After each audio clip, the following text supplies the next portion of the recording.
Alright, instead of us being in the trail today, where are we? In the city, walking down the street, talking to ourselves on the camera.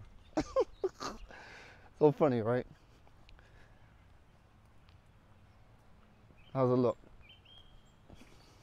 Anyway, I played Camaro branded. I've been playing Camaro branded for about 6 months. I've been doing extremely well with it. Went undefeated last week at locals, except for the last round. Which, does that really count? It was a draw, okay? But I came in first place with Camaro. I tested out a different build with no hand traps just to see how it works. And my side deck has hand traps.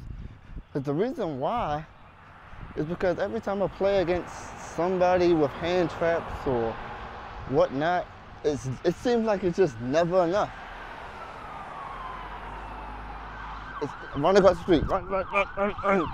It seems like it's never enough for the hand traps.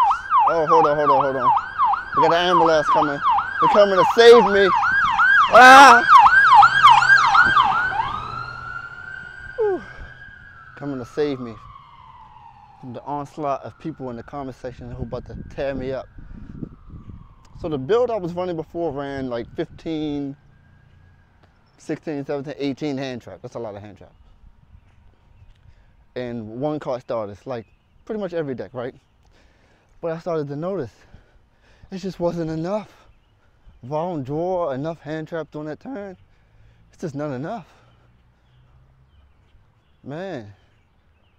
So I said, you know what, let me just cut the hand traps out, cut the cross out designators, and let me just put in more engine and some universal board breakers.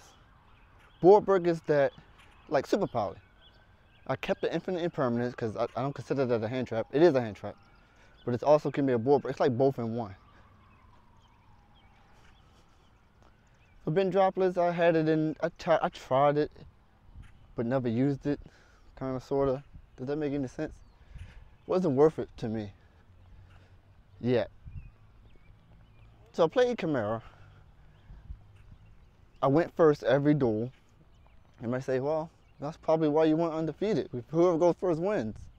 Yeah, I was lucky. I was extremely lucky that day. No one had any hand, or they did have hand traps. But I played through at least 2 hand traps. Every duel that I played through 2 hand traps. There was one time where I played through 3 hand traps. And the card that really helped me get through those hand traps were Polymerization, or the Frankfurt Patchwork Engine, and Nightmare Apprentice. Now why is that? It did not take my normal summon. The normal summon Mirror Sword Knight and go into Baphomet and get your 2 and you get going from there. I always save that play for last. If I could do anything else before going into there, I will. Activate Branded Fusion. Or do you ash that?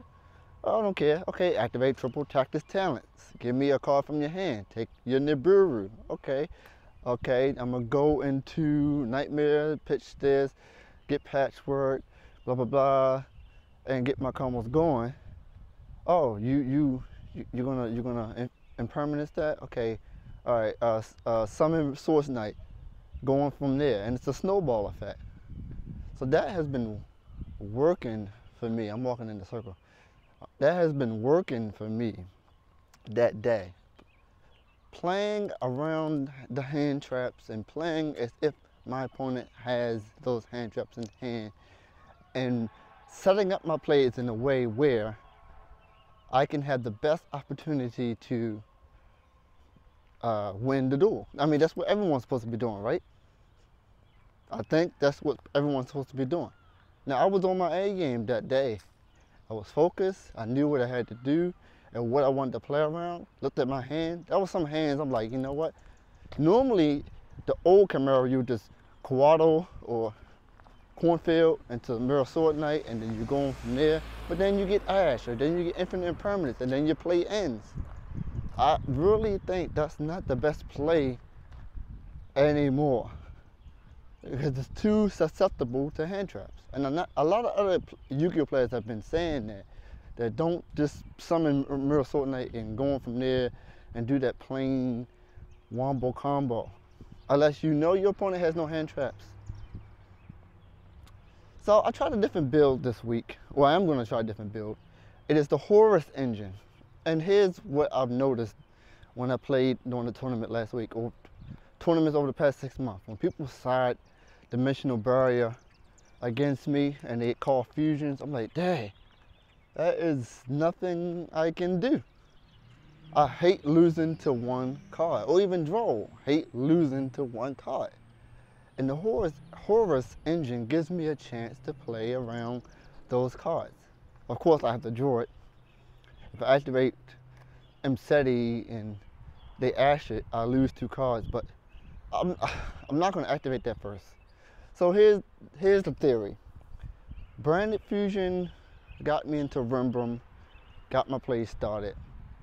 Branded Fusion got me into a Dragoon to negate and destroy. And there was another card, Branded Fusion got me into a Mirror Jade, which can banish non-target card on the field. And when it's destroyed, during the end phase, destroy all your opponent's cards. So I was like, okay, how can I just drop the Horus engine in and make an extra deck or plays that's very similar with the same amount of cards? So I thought about it. My Mseti, the Mseti could be Branded Fusion. Mseti starts your plays just like Branded Fusion. Yes, it's risky to Ash Blossom just the same. It might be even worse. Jeez. And then, so 3 Branded Fusions for 3 Msetis. Great. 2 Falling Albaz for King Sarcophagus. Yes. Now, if I draw King Sarcophagus, I can activate it, send something, get my plays going, go into a rank 8.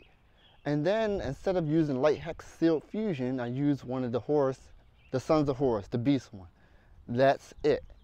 So, my first turn play, if I can make it, is to summon either Hope Harbinger or number 90 to protect me from any monster effects on my first turn. That's the idea. Summon that, then I go about my plays. I rip a card from my opponent's hand, I have a negate in the graveyard, I might have a Super Poly, I might have Chimera Fusion face down to go in the Guardian Chimera. For me, it feels like it could be the better version. It's less bricks, no Falling Albaz to draw into. I have more starters. King Sarcophagus is now, could be considered a starter in my hand instead of drawing into Falling Albaz, which could be a brick in my hand. Mseti, pitch, get King Sarcophagus, I get to draw a card. Can get me into my starters, my other starters. So it sounds like it would be a better choice. And that's what I'm leaning towards. So I'll test it out at Locals Wednesday and see how that goes. It's 42 cards. I noticed one thing. Since I took out the hand traps in the build, it feels like you just need Ash Blossom. I've lost so many duels just because I did not have Ash Blossom in my hand. I took out my hand traps. Like, man, all I need is, I had a board break in my hand instead of a hand trap. I'm like, dang, if it was Ash Blossom, I could have won. So that's the luck of Yu-Gi-Oh! So I decided to keep Super Poly in, take out one of the starters, just one. Only run 2 Nightmare Apprentice instead of 3. And I have 3 Ash Blossoms in there, 3 Infinite Impermanents, and then the rest are the board breakers, universal, like Super Poly. So that's that, theorizing. I will probably do a deck profile on the decks probably this week, showing you the branded version, and then I'll show you the Mseti Horus version, and then I'll show you the hand trap version. Then I'll probably show you the board breaker version. Anyway, that's a long video. Thanks for watching your Yugioh channel, and at my turn, it's your move.